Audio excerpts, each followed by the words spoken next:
Hey everyone, welcome back to my kitchen. This is Cece, and today we are going to be making an eggnog poppy seed loaf. Yep, you heard me. Well, the oven is hot, the eggnog is cold, and the poppy seeds, well, I managed to get it into a container, but trying to open this up, I had it everywhere. It was like multiplying. It was like being at a kindergarten party and they're playing with glitter all over the craft table. I mean, it's like, you think I would pay more attention, right? But what I thought I'd do today is show you how to make this eggnog poppy seed loaf, because I had remembered way back in the 1990s, Betty Crocker always would have these little booklets at the end of the grocery when you were checking out at the grocery counter, and there was one called the holiday one, and it was somewhere in the 1990s, and I remember picking that up, and I remember making this eggnog poppy seed loaf, and I loved it so much. And I realized, it's like, oh, I wonder where that book is, and I couldn't find it, but I ended up finding the recipe still by Betty Crocker, and I wanted to use up some leftover eggnog that I had, and you got tired of drinking eggnog all the time, so how could I use it? And I remembered that recipe, so I'm so glad that I found it. Right now, listen, before we even dive into this, let's talk about the legend behind this recipe, which is Betty Crocker. No plot twist, seriously. But she's not really a real person. People thought she was a real person. She got many a proposal in her day. She was basically the Beyonce of baking products back in the 1920s and 30s, right? She is iconic. She's timeless. She personifies the homemaker, the warm, cozy, right? But Betty Crocker was created in 1921, and it was in a response to a contest that the flour company, I believe, put out there. I think it was General Mills or something like that. And don't quote me on that, but it was a sunflower company. And you had to submit like a puzzle in, and then they just started getting letters and letters. And these housewives were asking questions on how to do different baking things, even asking marital advice. It was quite interesting, right? But fast forward a few decades, right? And now today I remember this whole recipe. So you can see how her recipes were beloved. They were quick to make, and they were delicious. Today I'm channeling the Betty Crocker energy.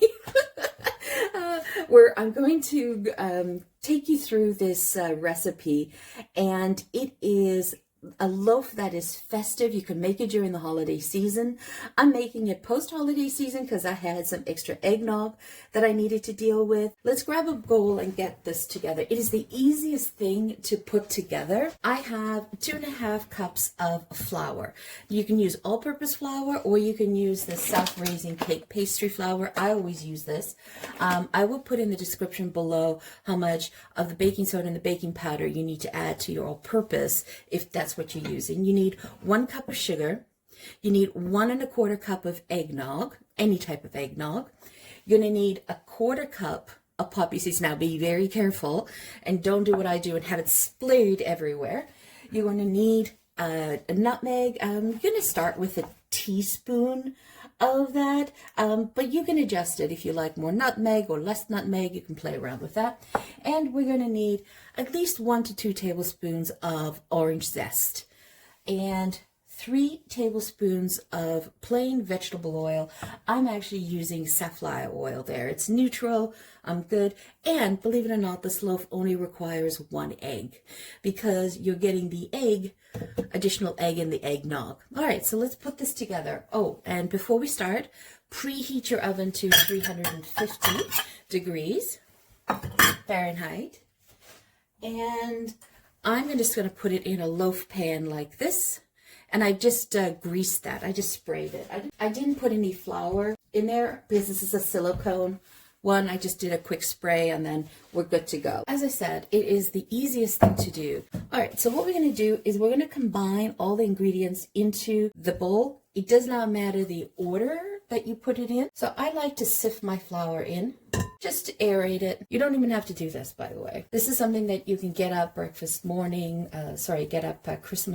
put this together really quickly. It's really decadent to have this. I really like this. I remember I used to love it so much. I'm glad I remembered it because I was looking at that eggnog container in my fridge and I was like, what am I going to do with this?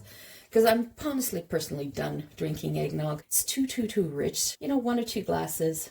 I was like, okay, I gotta do something with it. But I still love eggnog at Christmas. I don't know, it gives me that warm, cozy feeling. Now, if you're using all-purpose flour, I would recommend that you put the baking powder and the baking soda, mix in with your flour, and then sift it. You need 1 cup of sugar. You could replace the sugar with 1-on-1 Splenda, xylitol. You could do that. You could reduce the sugar down to 3/4 of a cup. I haven't gone below 3/4 of a cup, so I don't know what it tastes like after 3/4 of a cup. But if you do that, put a comment below and let me know how it turned out. Oh, I'm so excited that I found this recipe again. I was like, oh, fabulous. All right, we're gonna pour in the eggnog. Oh, it smells so good. Just scrape the bowls. You want to get as much of it. And we're going to crack an egg. Make sure your egg is at room temperature. Try to get this all mixed in. I try to mix the liquid and the flour in before I put in the oil and the poppy seeds. So it's like a loaf coming together. And then make sure you get down there to the bottom, up and over. You don't want any dry flour pockets. Don't even have to bring out your stand mixer, your hand mixer. Just good old-fashioned arm muscle. That's what the ladies had in the olden days. So I'm just scraping the bottom. As I'm turning, I'm scraping and lifting the cut and fold just to make sure. Yeah, we're good. All right, so I'm going to add in 3 tablespoons of vegetable oil. Mine happens to be sunflower oil. Stay away from coconut oil. Any of those oils that might be flavored, because it does add it to the mixture. Unless that's what you're going for. I personally want to keep it traditional. All right, and then I'm going to start adding in about 1/4 of the poppy seeds. So this allows me an even distribution by me doing 1/4 and 1/4 at a time, a little bit at a time. Yes, it has a lot of poppy seeds, but they're so tiny and they get dispersed in the batter, which is so perfect. Perfect. And then we're going to take a zest of lemon, of an orange. Make sure you wash your orange really well before using it. You know, I'm giving you the measurements of like 1 to 2 tablespoons of orange zest, but I never measure. I just do what I want, freehand. So that looks about 1 tablespoon. And be careful you don't go over the same bit again and again, because you want to avoid the white pith. Incorporate that. It smells citrusy in here. And then the rest of the poppy seeds.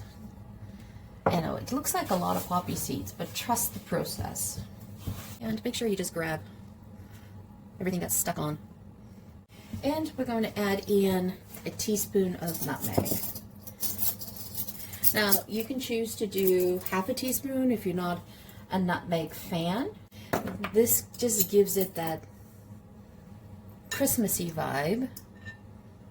Don't do that over your bowl, by the way. See what I mean? See what would have happened if I did it over the bowl.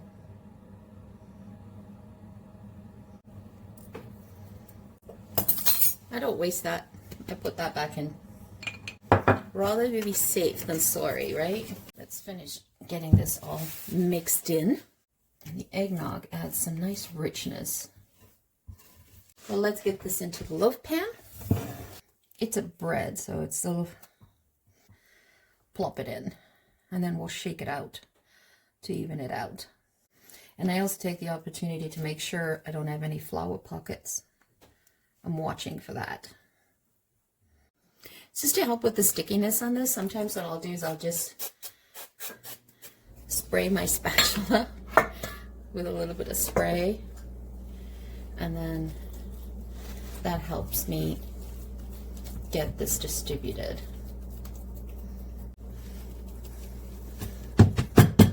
Now, this is supposed to give you 16 slices in the loaf, but I think it's 16 slices of a church slice, as my sister would say. I double it. I like it nice and thick with some whipped butter on it. It's so divine. All right, so we're going to put this in the oven, and we're going to bake it for 55 minutes to 60 minutes at 350. You can always test it using the cake testing method with a toothpick down the middle. And all our ovens are different, and also where we live, altitude changes as well. So you follow the directions that work best for you and your oven. But typically I found 350 at 55 minutes is when I check it, and it should be good. All right, let's put that in the oven. Doesn't that look good? Smells nice. So that took me 55 minutes in the oven. Just right. Perfect. All right, so let's unmold this. Perfect loaf. We'll just let this cool down before we cut into it.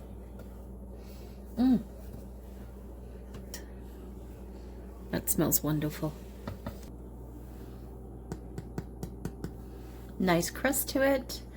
Oh, can't wait to cut into that. And it's really heavy, so it's a great loaf.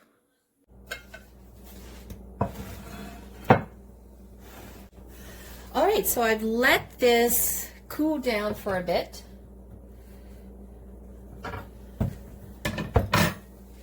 Look at that, nice and heavy. All right, let's cut into it. Let's grab a plate. Ooh, I love that sound. Look at that. See, when I said there was a lot of poppy seeds, it wasn't. Like a quarter cup is not a lot of poppy seeds, because you want it distributed throughout the loaf, right? You don't want just like scatterings.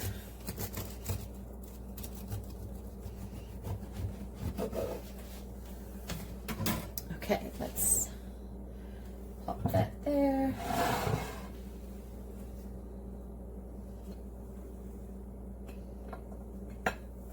Oh, and that's for the chef, for the baker.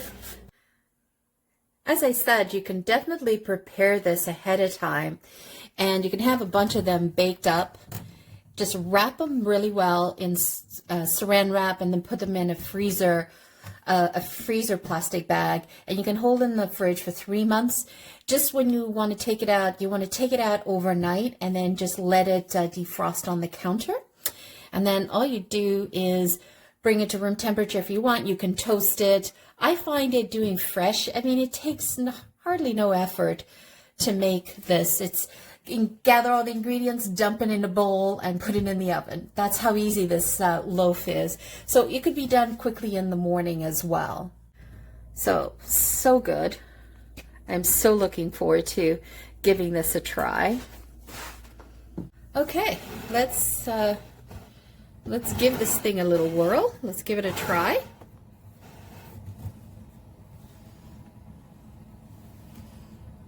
See, you can see the specks of orange zest through there. Still slightly warm. It's not 100% cooled down.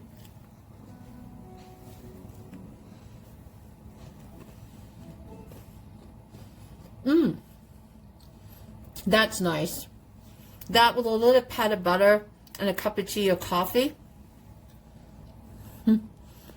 That to me is an A+. That is a perfect loaf for breakfast, or even if you had church function tea or having a tea party or coffee party, great to put that out. Oh, I just love to see the specks of orange right through it. It's so flavorful and moist, very moist. The eggnog is what adds the moistness to this as well. And you'll see it's dense. And then look at the crumb. So this is why it's called a loaf, because it's very dense in that. Doesn't that look great? Huh. And it's not sweet at all. Like I said, you could minimize the sugar to 3/4 of a cup, because that's as far as I've gone. But doing 1 cup of sugar, you really don't notice it. It is pleasant. It's nice. It's moist. It has a bread-like texture to it. So that is a really great breakfast, brunch, coffee, tea gathering type of cake. So once again, thank you so much for joining me. Always greatly appreciated. If you're new to the channel, welcome. If you have not yet subscribed, hit that subscribe button, hit that like button, and join our community. It's absolutely free. We are looking to grow this channel, and we need more enthusiasts out there like yourselves to help us tell YouTube that this channel is appreciated by community and that it needs to be promoted out there more often to the rest of the world. Looking to increase our subscribers and engagement with the existing users. Once again, thanks so much for joining me. Hope you enjoy this eggnog loaf. And it's post-holidays. I had leftover eggnog that I wanted to use up, and this is a perfect way of doing it. So thank you so much. Have a great day. Ciao for now. Don't forget to hit subscribe.